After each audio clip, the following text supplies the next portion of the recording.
Shirou Emiya, the protagonist of Fate Stay Night, is one of my favorite characters of all time, and I wanted to talk about him. So let's first get a background on his character, and with that we have to start FA0 and Kiritsugu.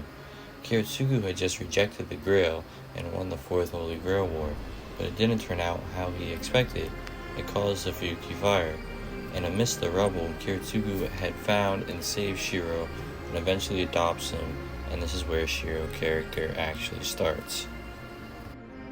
Shirou lives under Kiritsugu for about 5 years after the Fuyuki Fire. While living with his new father figure, he starts to develop similar ideals of being a hero of justice like old Kiritsugu after hearing his stories, and it mixes with his survivor's guilt from the Grail Fire, starting off his path of being a hero of justice at a young age, even continuing after Kiritsugu dies, helping everyone and anyone he can, even if they are just using him, but he stays true to his ideals. Then we can get to his character in the Fate route. In the Fate route, we see the very basic of Shirou's character. While he is still good here, I believe this to be where he is at his worst, but this is the start of his overall character, so it makes sense. Shirou's character is very straightforward in this route, as it is him steeled in his ideals, not seriously being challenged as he goes through this route, showing you his thoughts as a hero of justice, and he's really able to live that out and protect everyone in the route. Not gonna lie, it's been a while, I should mention, so I'm a little foggy on the Fate route. It's probably a little late to mention this also, but this is off my mind with no research, just memory of the routes. It's been a while since I've watched Fate. The video is still scripted, so this is probably the end of the talk on Fate route Shirou. I don't really have much more to say. Unlimited Blade Works Shirou. So with UBW Shirou, here's where we really get into Shirou's character. Man, UBW is where Shirou's ideals are first seriously challenged by Archer. We really get to see this in their confrontations, especially during their fight during the climax of UBW, where Archer berates Shirou for his ideals, calling him a hypocrite.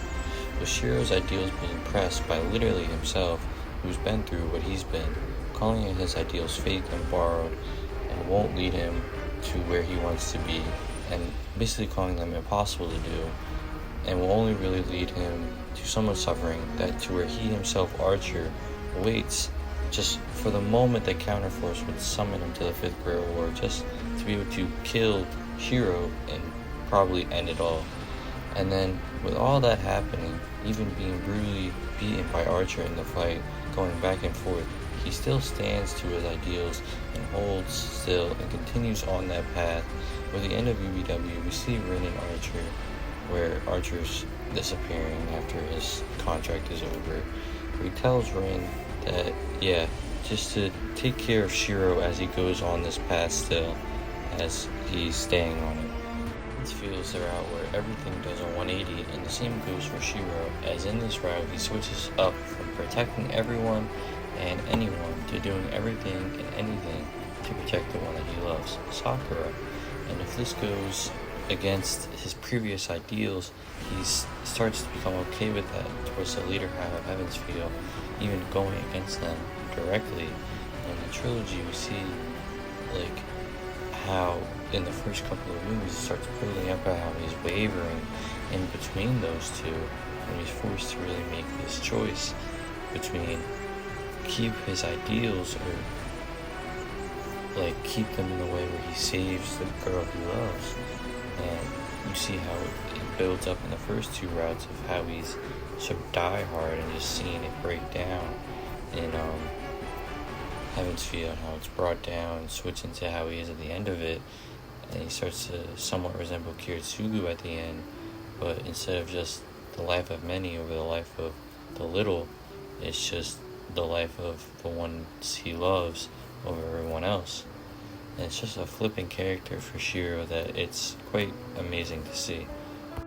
Well, that's my thoughts and opinions on Shirou. I really love him as a character. I feel he's extremely underrated by a certain group of Fate fans. Seeing his overarching character move from, him being solid in his ideals, then being challenged, still keeping them, acknowledging the flaws he and his ideals have, just to completely switch in Heaven's Feel is just amazing.